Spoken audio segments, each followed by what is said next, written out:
Hey everybody, welcome to Watching Code. This is office hour session number 65. The purpose of these 1 hour office hour sessions is just to answer your questions. So if you have anything you're having trouble with in the Watching Code courses like Practical JavaScript or the premium content, then this is the place to go. So the way it works is you come here, you call in, and you can just ask your question almost one-on-one and kind of force me to answer your question and help you get unstuck. So before I start, a couple of announcements and just logistics. If you're watching from the YouTube live stream and you want to ask a question, the best way to do that is to call in, like Erica, Sam, and Sherry. The way you can do that is in the YouTube live stream description, there's a link to this document, and the call-in link is right here. So I'm highlighting it right now. Also, you want to join the Facebook group to get info and attend upcoming sessions. Sometimes, rarely, there are schedule changes and stuff like that. So you'll want to follow that if you want to keep up to date with things like office hours. And so that's it. So if you have a question, call in and join the Facebook group. Two call outs are students of the week. I just want to give a shout out to Ramiro and Dagmar for just making really, really great consistent progress the last 2 weeks. They just joined the premium, I think about 2 weeks ago, and have just made really, really good progress and have gone through very deeply and trying to understand and break everything. And I really like seeing that. And I think they're just setting a really good example. So I just want to encourage that. So good job, Ramiro and Dagmar. And then the public service announcement and new stuff. So the public service announcements are from Erica and Sam today. And I don't know. I won't put them on the spot, but if they want to say something, just you can say something. Go ahead. But it was just the importance of reading code. So I just asked Erica before we started, like, what's one thing that's been really helpful? And she was just like, being able to read code, and I guess use that when you're writing your own code, and just have that in the back of your mind was really helpful for her. And then Sam, I asked Sam the same question, and he said breaking things into small steps. And that's something I definitely need a reminder for too. So I thought those are really good. So I just wanted to share that. Erica, Sam, do you have anything you want to add? Sure. I was just, when I say importance of reading code, I mean, when you have a question, even a simple syntax question, I would go to Stack Overflow, and a lot of people post their answers, and you need to be able to follow their code with their answers. Otherwise, you're just going to copy and paste and still not know why they did what they did. And so that was, to me, the silver lining of one of the silver linings of this class, is that I was able to follow along and understand why they made that change, or why they added this variable or whatnot. Right. Yeah, that's really, really valuable. I think especially when, for example, a lot of people overly rely on documentation, and then when the documentation is not clear or out of date or just poorly written, then they kind of blame the documentation writer. Another thing I often see is like, oh, if I can't find it on Stack Overflow, then I guess it's an impossible problem. And I see that a lot too. But usually you can read the source code and find out the problem. Like if anyone wrote a Stack Overflow post, or even the person that's writing the documentation, their primary source for writing or producing those answers in that documentation is the source code. So you can do the same thing as them, as they do as well. You don't have to be dependent on other people. So I Right. think this is especially important in the workplace. For example, in the workplace, what's different from using a public library that is meant for other people to use is there's usually documentation.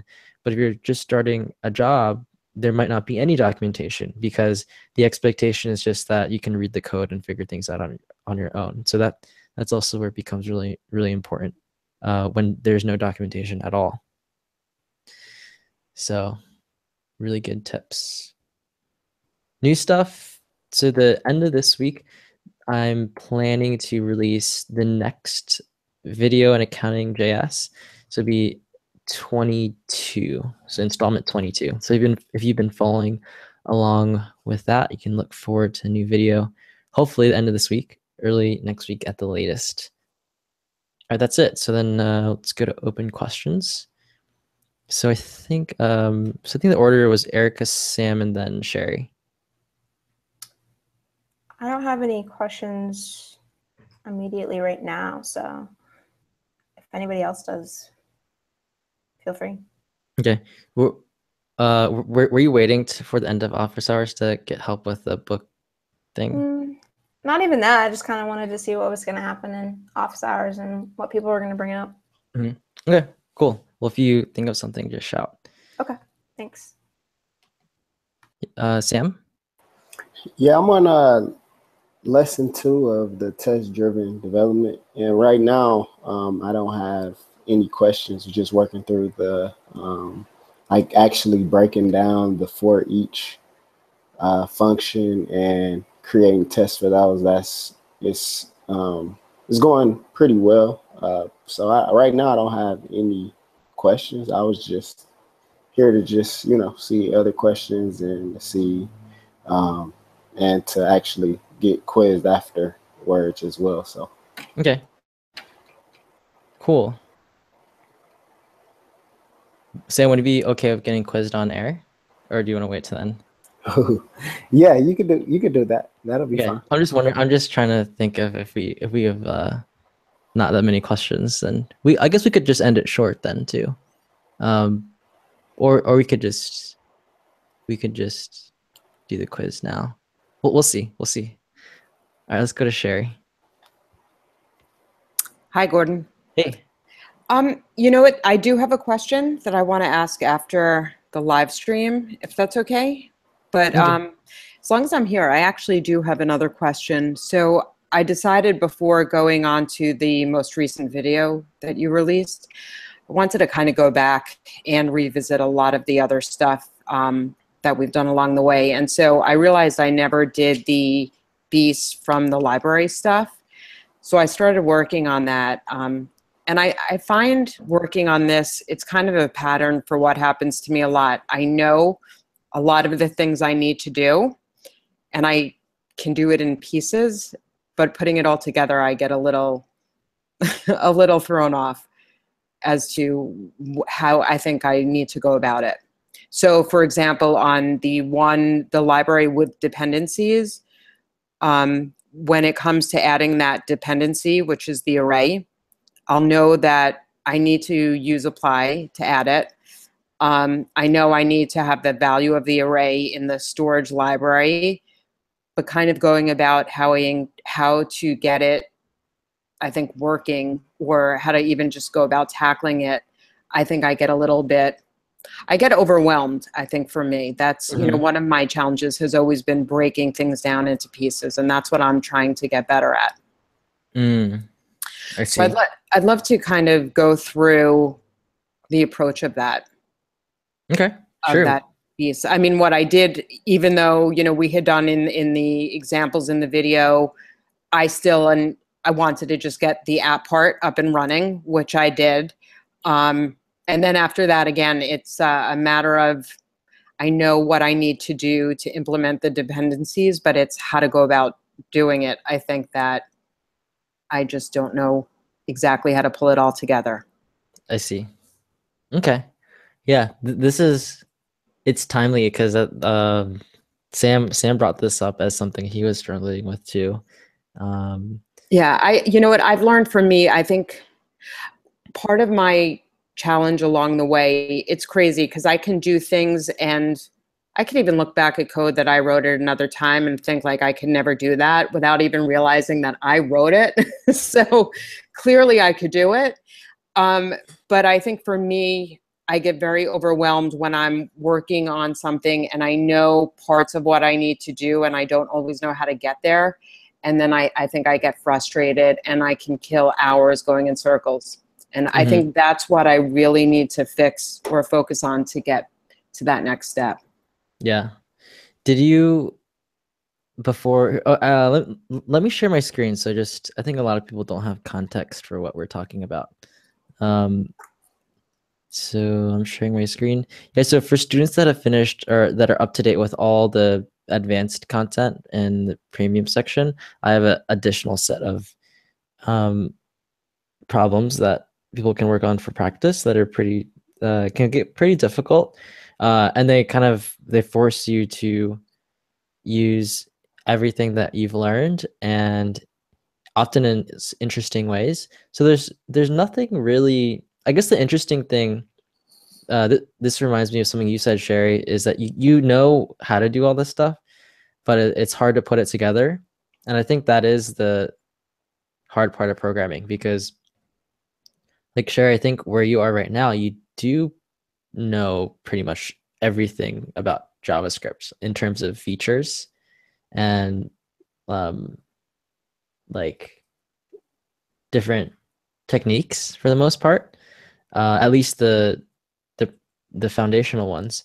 But what's tricky is when you have to combine a lot of them together. That's when it gets difficult. And then the other thing that I like to think of too is everything that's complicated is just a lot of very simple things.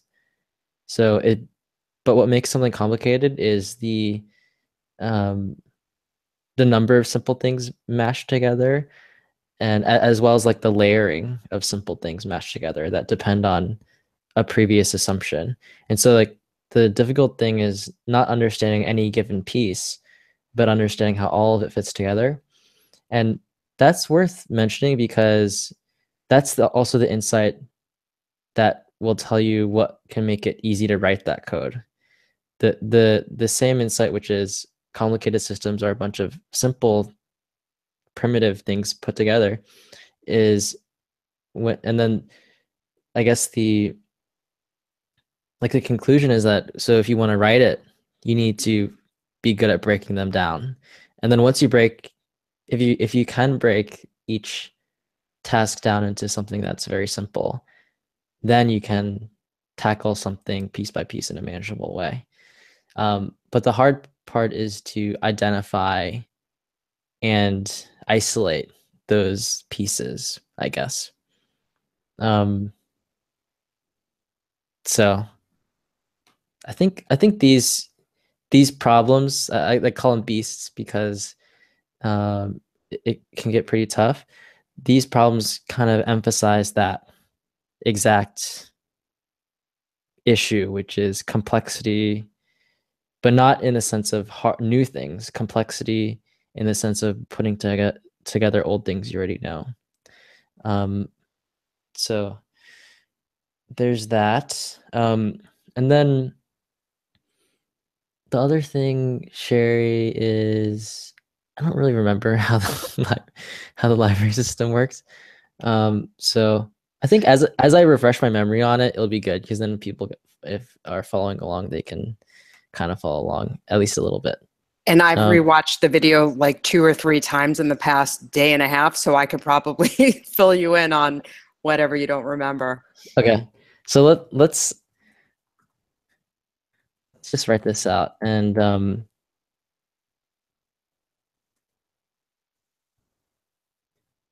so the point of having a library system is so that you can load different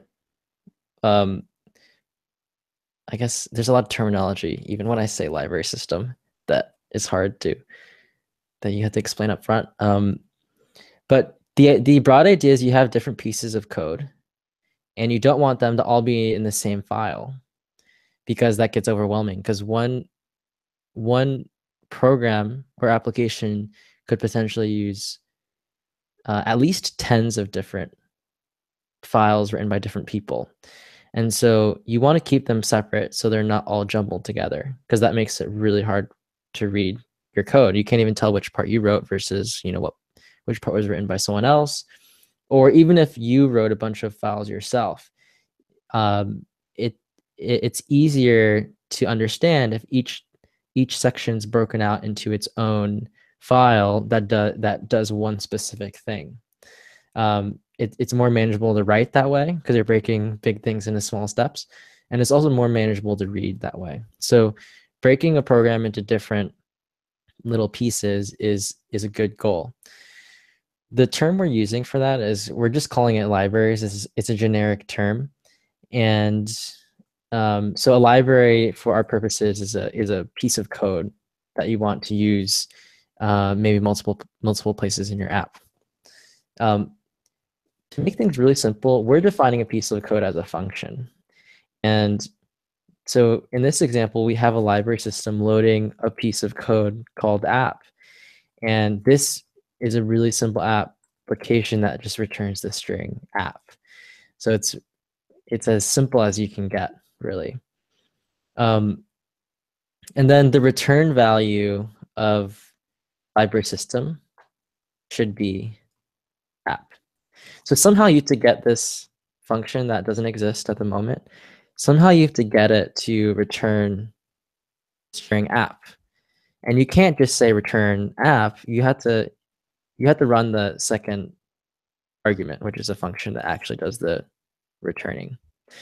So that's the kind of feature, like this is how you want library system to work.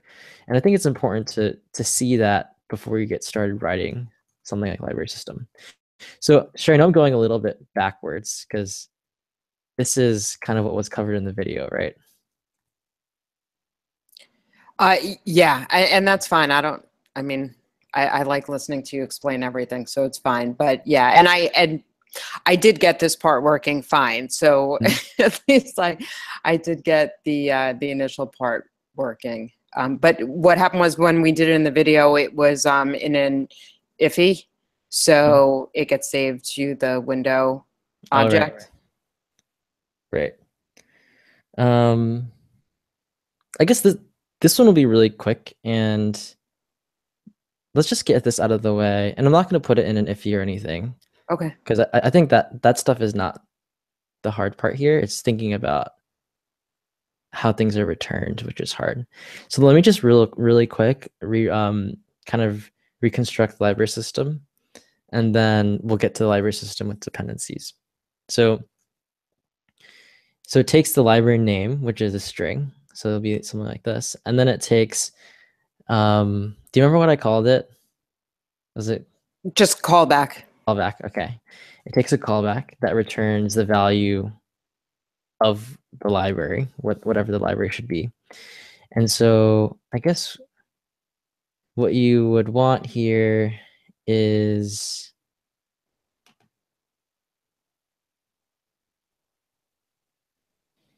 well, we know it's going to,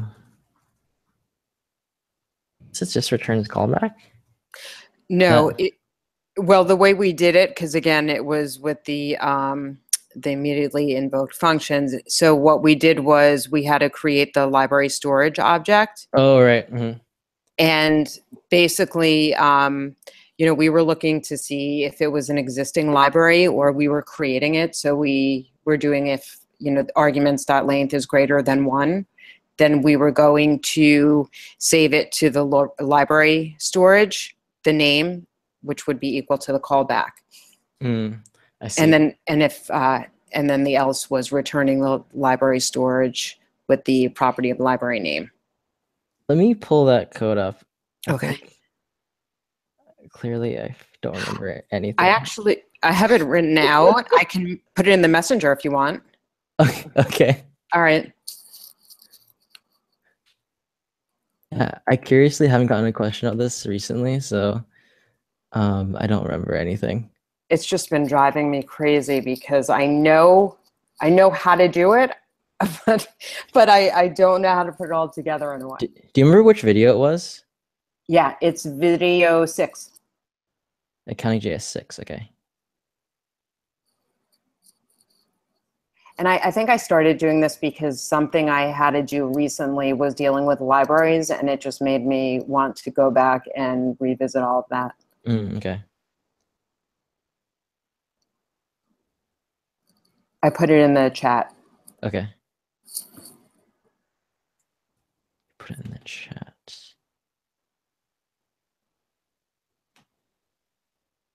Let me paste this in the console and see if the formatting is not crazy.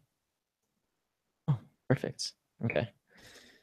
So function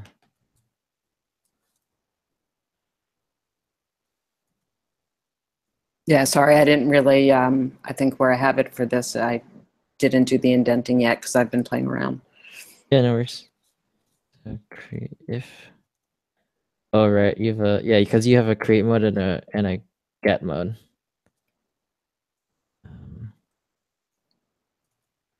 Yeah, well, everything for this this question, you do have to, it is referring to the window object. So that's why I think just doing it as a regular function for this example probably wouldn't be the same. Mm-hmm. So this is this right? So we create a library storage. We have a library system function that we attach to window. And then if arguments length is greater than 1, then we want to create it. And then otherwise we get it. Okay, cool.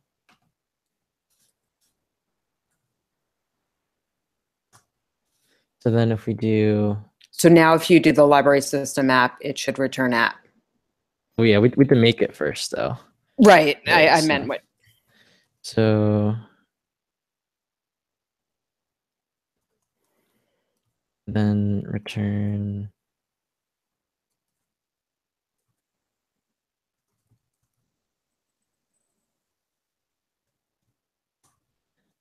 So that's create mode, and then we can do get mode. System. Yeah. Okay.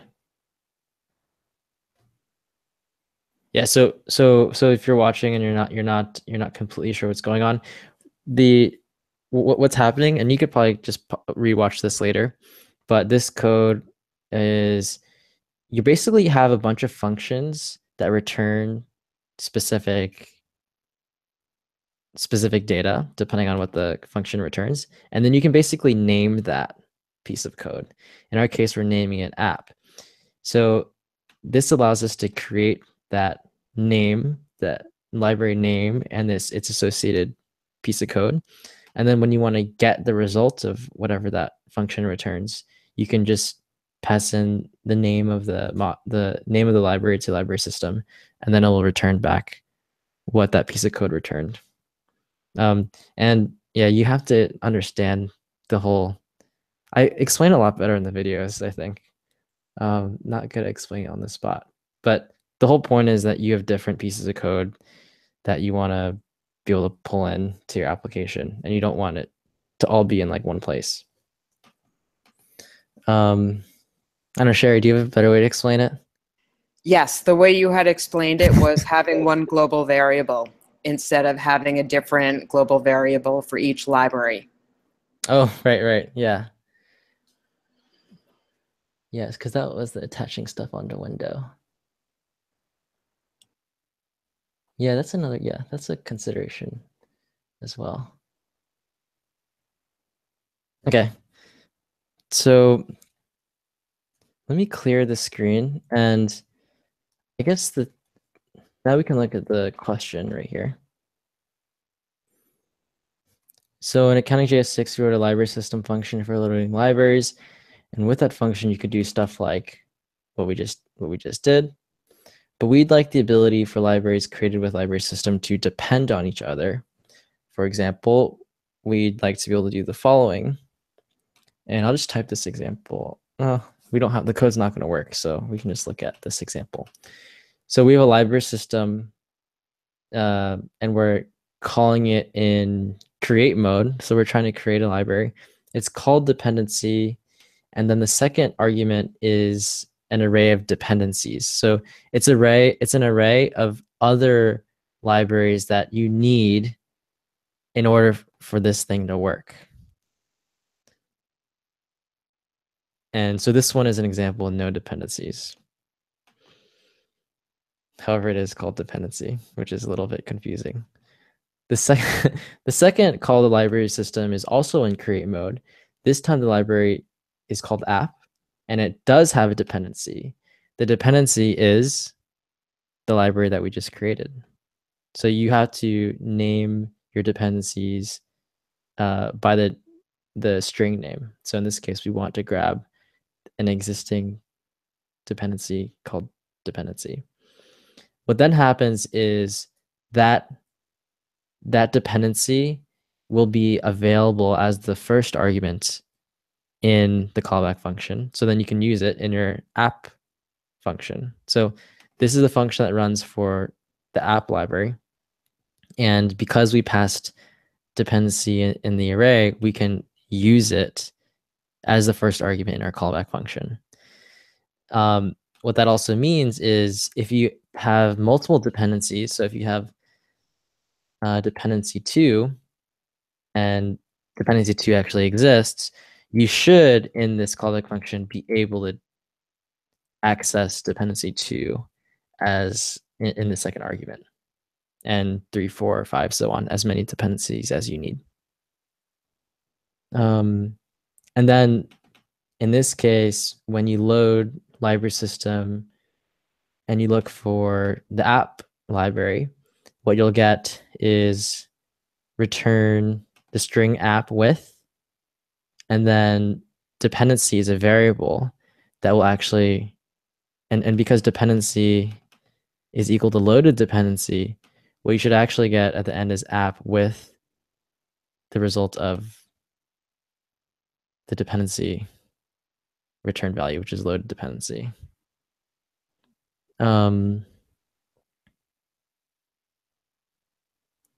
Sherry, was that part clear? Was there anything No, I understood that. It was. Oh, here's the 0 more stuff. Okay. I totally forgot I had this. Yeah. I was scrolling down, but I'm really trying to get so much more discipline and just do piece by piece. So even though I looked ahead to see what ultimately would have to be done, I really just was focused on this dependency part. So what I needed to do was fine or clear. And that's what I was saying. I know, I mean, I can see that it's taking in an array. So that's why the first thing that jumped out at me is I'm going to have to use apply because it is passing in an array. But I think I kept running into trouble. I think what was happening was because I had created the code that I sent you before for the original app, and I still had that when I added in the dependency as another parameter, it was then throwing an error on the part where it has the library storage with the property library name equal to the callback. That kept then showing an error in the console. And I think for me, even that was just starting to frustrate me because when I tried to then work around it. So I think one of my thoughts originally was, because again, we're using the arguments because we don't know, in fact, how many arguments would be in the, would be put down, even though you specifically said the 2.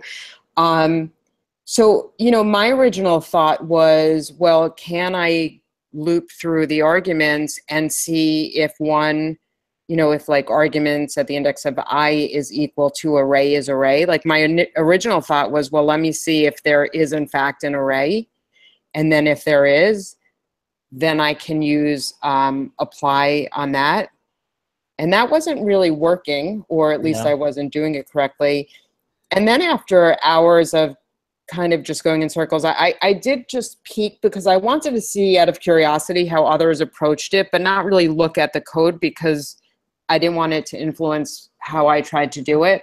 But the one thing I did notice was that everyone used map. Now, I don't know if that's because, originally a couple of people used it and then everyone kind of ran with that. And I get, I know that map will take an array of data and return a new array of data. So in some ways, even listening to you now, I understand why people did it with map, but I also feel like there has to be other ways.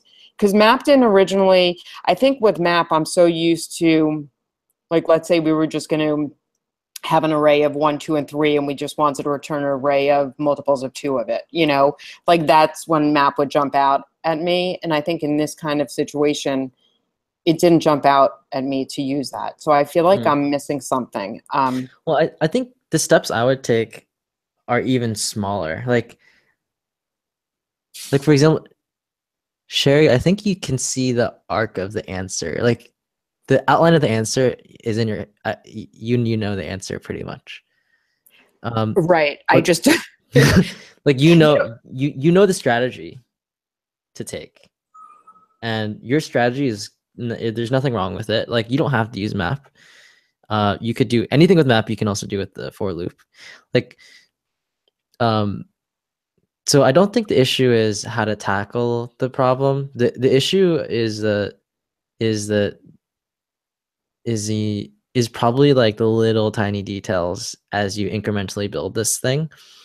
And so that's where what's really helpful is to think about like how minute the steps were in the test-driven development series, for example. Like they're pretty excruciatingly small steps, I think. And if you can apply that kind of process to this problem, I think like you're not frustrated about it.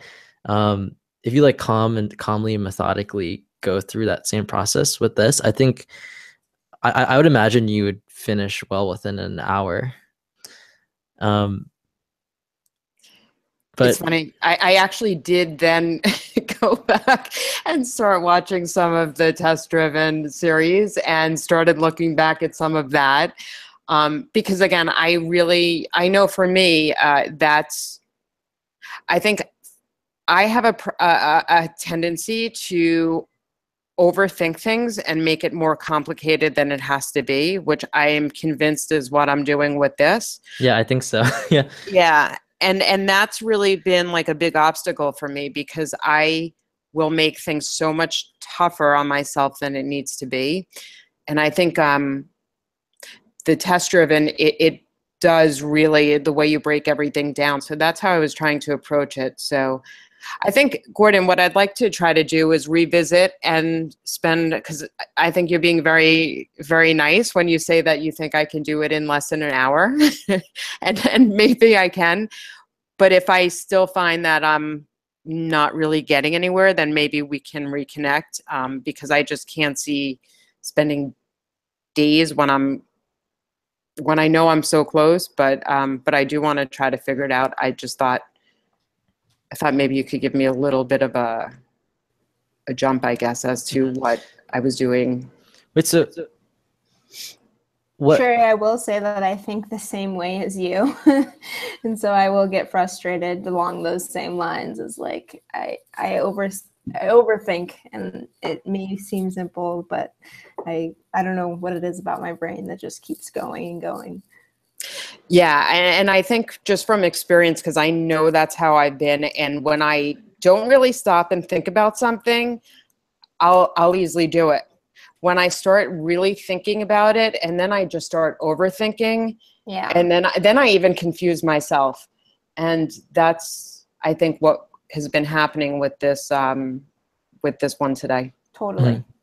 Wait, sure. I think what I can do is, which might be helpful, is I'll take some really small steps that might probably overlap with things you've already done, but just to get you in that mindset, and then maybe you'll take one step that gets you that actually is actual progress.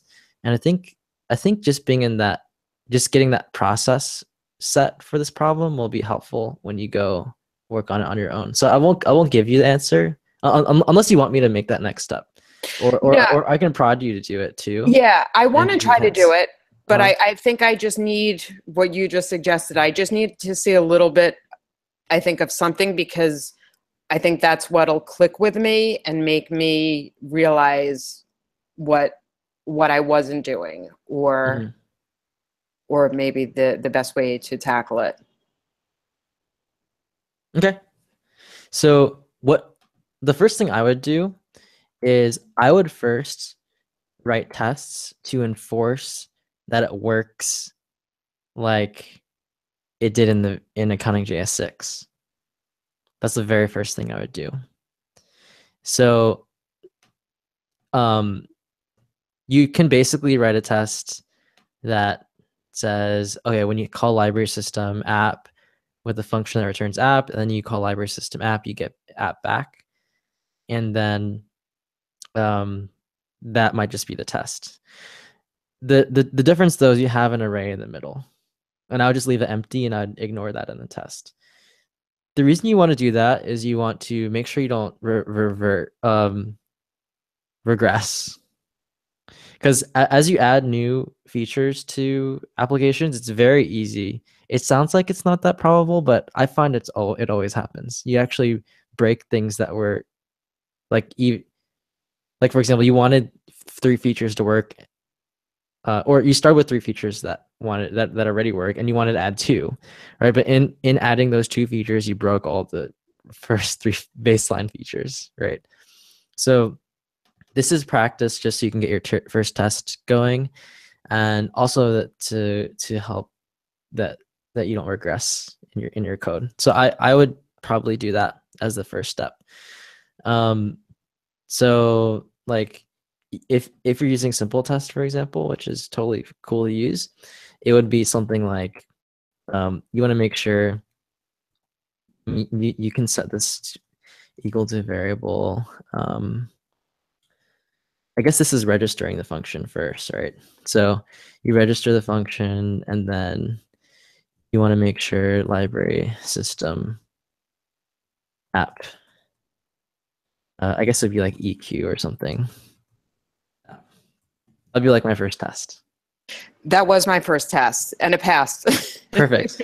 It was more. But you have to add the middle thing. Right, and that's when I was adding the extra parameter is when I didn't add it. I didn't add the array in the test part. I had added it in the function. You added it in the function, not the test. As the parameter for, if you scroll up a tiny bit. So let's say after library name, I added it as dependencies. Yeah. So why didn't you add it in your test? Because that test should fail then, right? Because in this new world where the second argument is an array of dependencies, it won't work if it's a function instead, right? Yeah, I think because I was writing the function before the test, maybe. Well, I don't, you know what? I don't know. I think what was happening was I saw that adding it was breaking the existing. What was happening was every time I tried adding the array, what would happen is the library storage with property of library name equal to the callback. Then in the console and even in the test, it would say, what was it saying? Callback's not a function, maybe something like that. Mm-hmm. Every time I was breaking the code, it always came back to, I think it was like callback is not a function or something along those lines. But I think I did not add the array in the test. I think just seeing it break in the actual function was enough to get me not even thinking about adding it into the test. I see. Yeah. So I'd make sure to do this, because if you don't have it, then and the test passes, that's actually bad news. It should fail. So that I think that might actually clear up a lot of problems. Okay.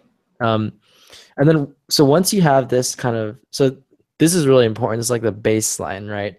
It's like it works like it should. It was supposed to work in the past, right? And then now you want to add something new to it. So then you want to add additional tests, right? Then you want to add, so let's call this. And then the next test, and you'll notice I think in tests, right? So you want to think about the tests are important because they should force you to write one more piece of code. This actually does force you to write one more piece of code, because if you start with the original library system from Accounting.js 6, it's going to break with this test because it doesn't know what to do with this array. It'll throw some kind of type error probably, or it's this array is not a function. What's going on? It will do something like that. So this forces you to slightly modify the code. So let's actually well, I guess like let's go ahead and write the code to make this test pass. Okay. So I really should have this in a editor.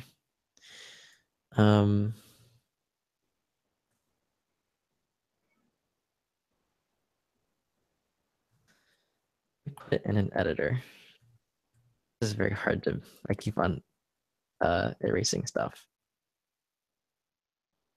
I'm not gonna set up the whole testing infrastructure right now because I'm just kind of doing this for demonstration. But I think it will get the idea across. Let me stop sharing this screen and switch to an editor screen. Okay. So here we have this is like it's like our library code.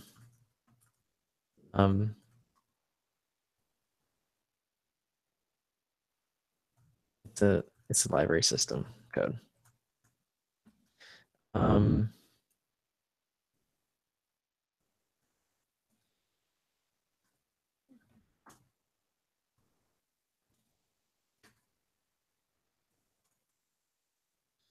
And then down here we'll have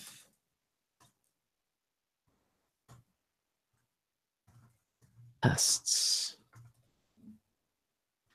And these are fake tests. I'm not gonna actually run them, but we're just gonna kind of pseudocode and kind of in our heads run the code through our heads as if our heads are the debugger. So if we call this test, this first test, we don't have test 2 yet. But this first test, what's gonna happen is it's gonna call library system, and the library name will be app, which is the same. And we're in create mode, so arguments length is greater than 1. And so what it's going to do is it's going to try to go to the library storage, add a property name called app, right? And then it's going to set it equal to the result of calling the second argument. And this is where your test is going to fail. It's going to try to call this array, which is not going to work. And exactly, that's where I was seeing it was breaking. So I knew why it was breaking. Mm-hmm. So what you want to do is instead you want to, so first of all, you have 3, like in the problem, we have 3 arguments, right? So your library system function has to accept 3 arguments. So that's probably the first step. So let's add that. Library name is the same position. Callback is not the second argument, it's the third argument. So we have this thing in the middle, and that's our dependencies.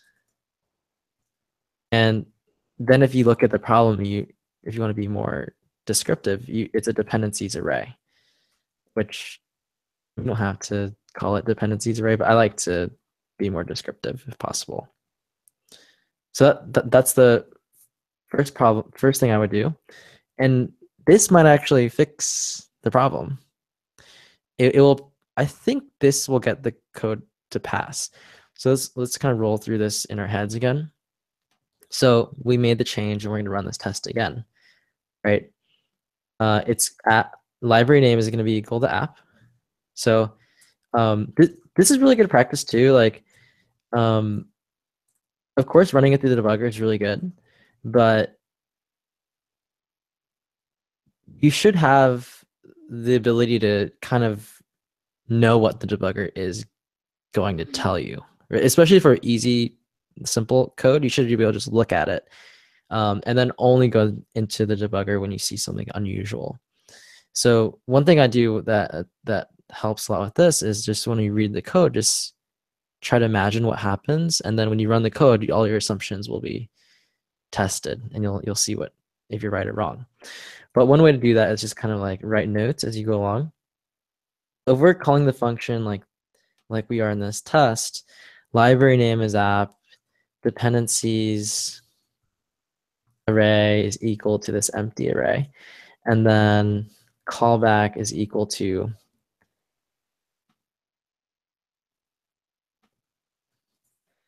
let's all this on one line, just keep it simple. Callback is equal to this function that returns app, right? So now we know argument's length is 3, so it's greater than 1. So we're going to skip this part. You can just ignore it. So we're only really looking at one line of code at this point.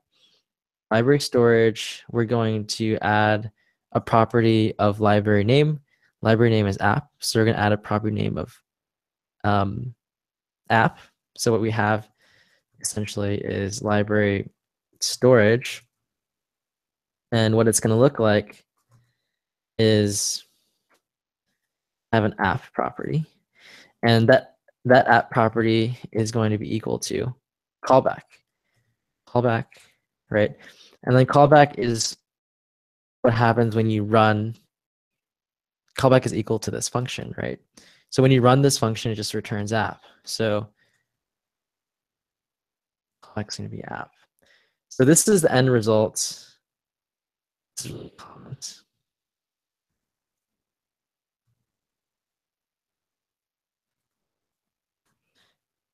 So at the end of running this code, this is the end of the function.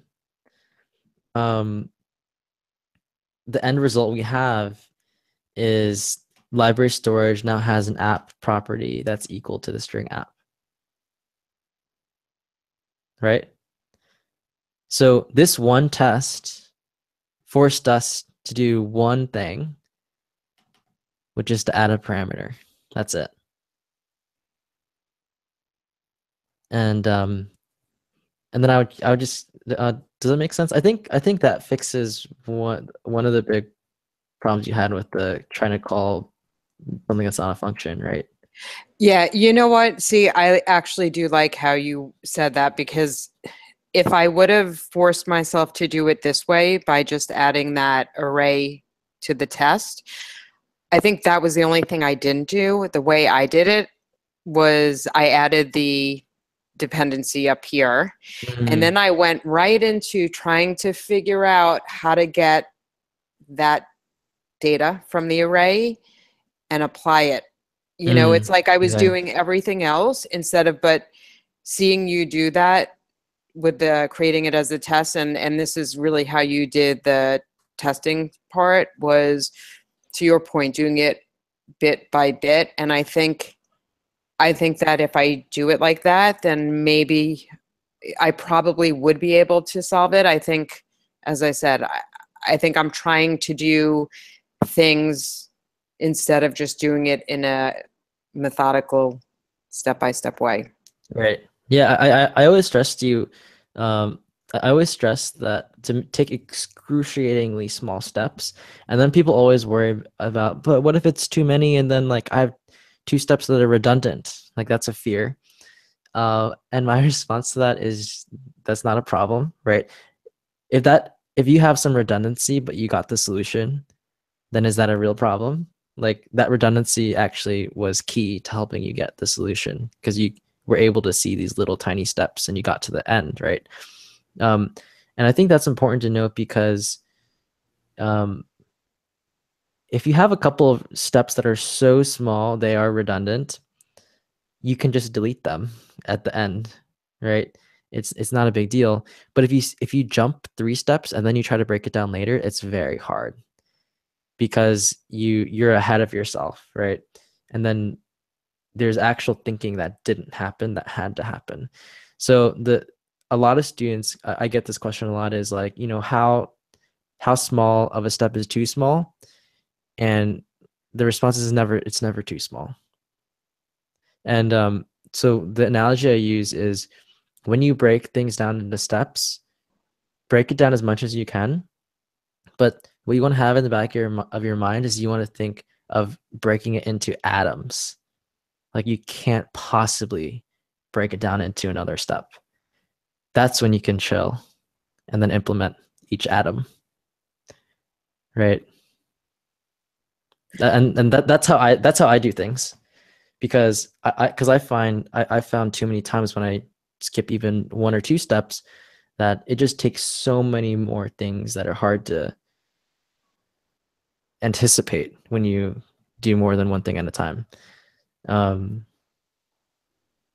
Well, that's why I love watching the videos when you teach everything, because it is obviously it's also easier when you're watching it to understand everything. But I think seeing you do that, I think has actually helped me be able to break things down better. Even though this has been a bit of an issue, it's actually, I've gotten much better with that. So a lot of it is a credit to your style of the way you really break everything down. And honestly, like, I'm not so concerned if I have things repetitive at the end. That's where either refactoring comes in, or after a while, I think you start seeing if you are in a pattern where you're always having a lot of the same stuff, then that's easier to fix along the way. That's not a concern for me.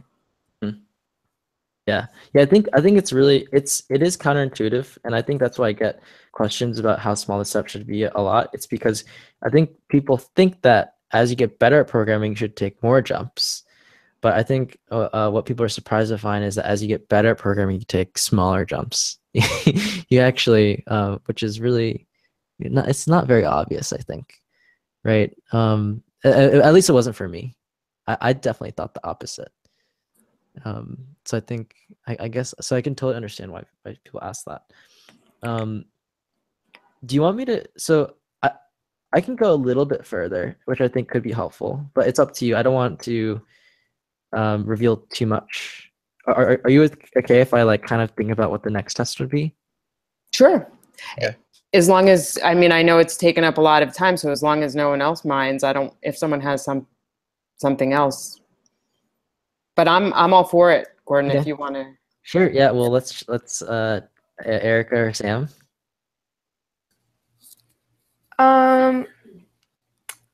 Yeah, I mean, I was hoping you could check out the app. Just, I want to see if you would check out the my button situation, but I'm actually interested in what's going on here, so. Okay. Let's. Erica, I can look at it once we're off the air. Yeah. So we can do that. Sam, I can quiz you. I know that's what you're here for.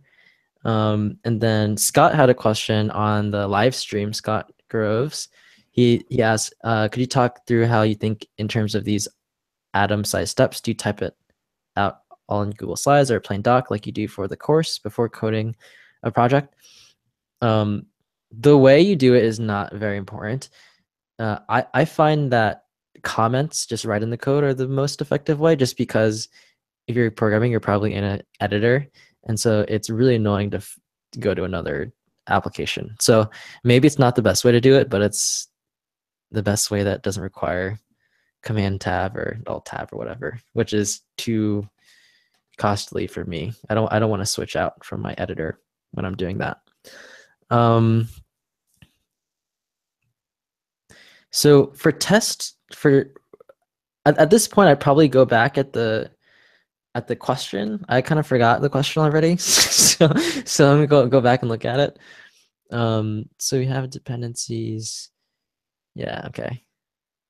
I guess the next thing is just that when you have two dependencies, that one can depend on the other. But another thing I would do is, and this is probably a redundant step, is here, the test one is that baseline loading or creating and loading work. Like that would be the baseline test. Test 2 would be multiple. It works with multiple libraries. So what I do is I just have like literally the same thing twice. The reason that, and maybe this is more from experience, is that sometimes you could have weird things happen where you didn't actually create, like you have one overriding another one. this is kind of rare, but it could happen. So I would probably just have this as another test and then kind of assume that I will delete this later just to make sure that, you can have more than one and they don't conflict. Does that make sense, Sherry? Yes. So- I actually had done something similar originally. I think just looking at the examples, I think what I had done originally was not only done the app, but I was curious to at least get the one with the name working, even without the array. So it was really basically the same thing as app, just substituting name and Gordon. So I had done that similar, but it does make sense. Got it. And this actually wouldn't require any code changes, assuming it works. If it breaks, obviously you'd have to fix something. But if it did break, I'm assuming it would be something very minimal that you'd have to fix, like you're basically overwriting something. But you probably, and you could even say, can probably delete this. Maybe I'd add that note. And then test 3, unless I can think of another. I didn't write tests for this when I wrote it. I just kind of wrote it out when I wrote it. So I'm thinking about this for the first time, but I guess maybe I would jump and see if the dependencies will work. So I'll have two. I'll have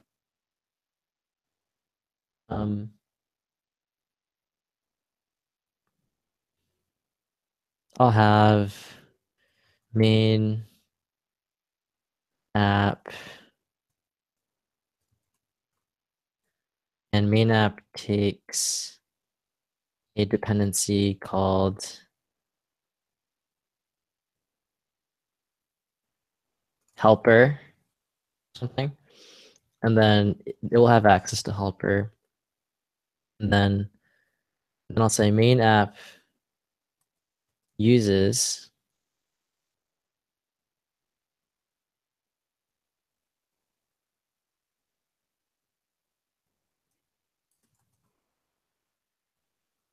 I don't know, whatever helper returns. And I'm gonna assume it's a string. And then I'll say this will be helper. And to keep it simple, it doesn't have any dependencies. And so say helper is a dependency of what should I say here?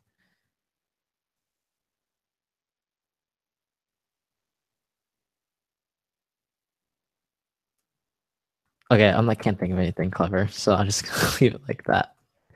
And then you'll notice that the next challenge is actually you can load things out of order. But to keep things more clear, we're going to make sure that this is created before we try to use it as a dependency. So I flipped the order around, right? So we want this to exist because this is create mode. I want to create the helper library, and then we want to create main app library, which is going to depend on helper library to exist already.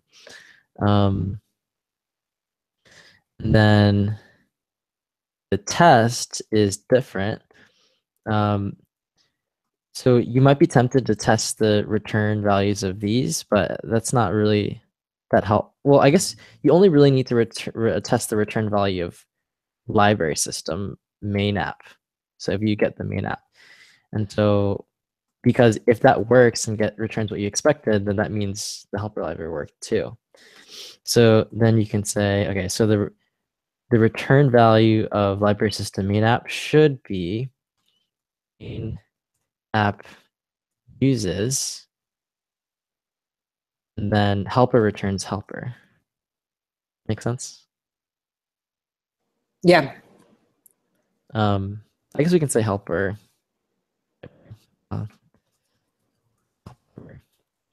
So at this point, you want to kind of run the code through your head.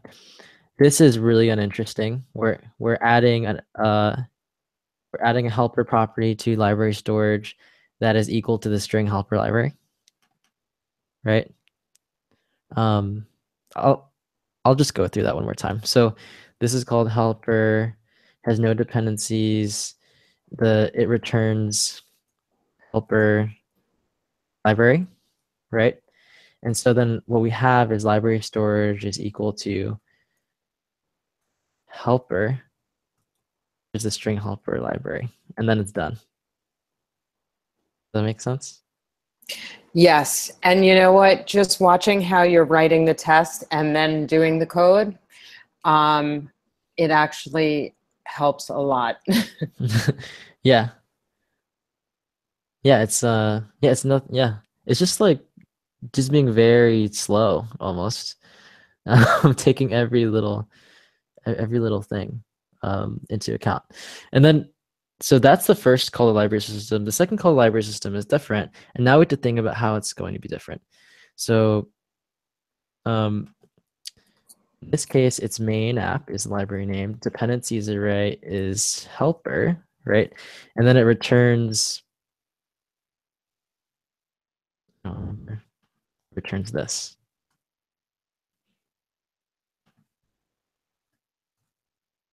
Okay? And it takes argument. That makes sense so far?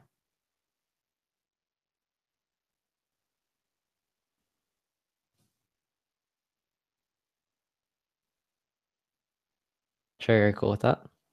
Yes. Okay, so at this point, arguments length is definitely greater than 1. It's 3. So we have to create the library. However, it's tricky. We have to get the dependency first, right?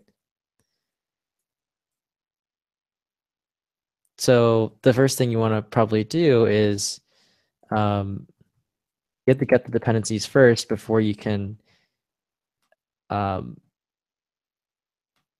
return the result of main app uses plus helper, right? So you have to figure out what helper is first.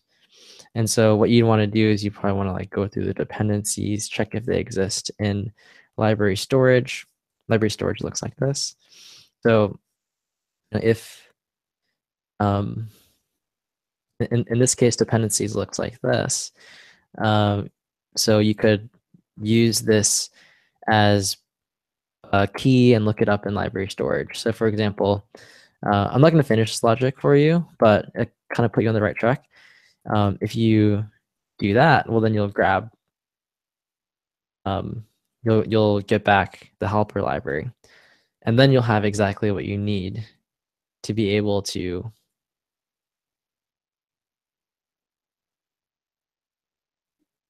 calculate the return value of the callback function passed into main app. So remember, the main app callback function is this function. So in this case, you want to pass in library storage helper, which is equal to helper library. So you're actually going to call it with that. And then inside of the body, helper is equal to helper library, and then you construct the string main app uses plus helper, which is the argument. So that's how you do one, but then you have to think about how do you do it if you have multiple dependencies, right? So then that would be the next test once you get this working. Yeah, this is really helpful. I think once I get the one working, which now I understand, and yeah, I and you can don't see even what need I to was apply, right? right. So yeah, if you've one, you definitely don't need apply. You could use it, but you don't need it. But that's good. This reminds me of I always think of this example as in the test-driven development series where it was like it returns an array. So I was like, oh yeah, I'll just return an empty array, right? It's like clearly wrong, but it fulfilled the test, and then we moved on to the next test. Do you remember that?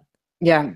Yeah. So so even if you have a solution that you know is not the long-term solution, but it gets you closer, take that step. And this is one of those cases where I'd be like, apply it's really good that you identified that you might need to use it, but when you're actually, focus on one thing at a time, it's not so important that you've even identified it at that moment, right? Because I think when you write the next test, it will be clear. But right now, it doesn't really need to be that clear. Yeah, seeing it broken out like this is just so much, it makes it, I don't want to say so much easier, but I could actually see already where there's definitely things I was missing. Because it's almost like I was trying to get to the solution without having any of the way for it to get there. Yeah, makes sense. Okay, cool. This was great. Thanks, Gordon. You're welcome. Thanks for your question. I sent the code to you in Slack. Oh, perfect. Thank you. So you can mess around with it. Yeah, let me know how it goes. Oh, I definitely will. Cool. Yeah, I think the stuff that you brought up is really important because it's the same stuff everyone struggles with, including me. It's not really coding. It's kind of programming, but it's not really like code in the way you think about it. It's like thinking about the problem, which is hard. So it's good stuff. All right. I'm going to do one check through the YouTube live stream, see if there are any questions. Scott said, cool, thanks. So I guess I think that was answered. Let me share so I'm just going to look through and just see if there are any last questions I can pick up, and then I'll end the broadcast. So, hey, Kevin, we'll return next week. Alex, any tips to enforce the material? Print the code out at the end and just put on your desk and just look at it periodically. That's a good one. Something else would be to try to take like different parts of the requirements and like just try to do one at a time. Don't try to build the whole app at once. I think it's really overwhelming, but basically like try to work ahead of the videos after you've done the course already. So then you're only worried about one tiny step at a time, kind of in theme with the whole discussion today, and see if you can, because in practical JavaScript, like kind of identify the steps for you. So you shouldn't worry too much about identifying the steps that early, but see if you can implement the steps. So I think that would be good practice. You're welcome, Adra or Adra. Shakilia. I want to be a front-end developer, but I've had people tell me that it's better for me to be full stack. Is it true on some level? I really don't know, or I don't think it matters. I think if you're really good at programming, it doesn't really matter. Both are really easy to pick up once you're good at programming. So I guess just get good at programming, and you can get good at programming doing front end stuff or back end stuff. And so it's just important to get started. And then once you're good, you can pick up other stuff really quickly. So I really wouldn't worry about it. I think generally what your friend is saying is if you know more stuff, you're better off, but you need to start with something. So just try to focus and don't worry too much about what your friend is saying. Mentioned Scott already. Hey, Bennett. All right, so that's it. So everyone that joined, thank you for your questions and for your time. If you have any comments or feedback for me, you can always reach me it's gordon@watchandcode.com. And then at the end of the broadcast, we usually have we hang out for a little bit, like maybe 20-ish minutes off air if you have like a question that you wanted to ask later after not in public or something. So if you want to do that, you should call in right now. Otherwise, thanks again and have a good night. Hope to see you next week.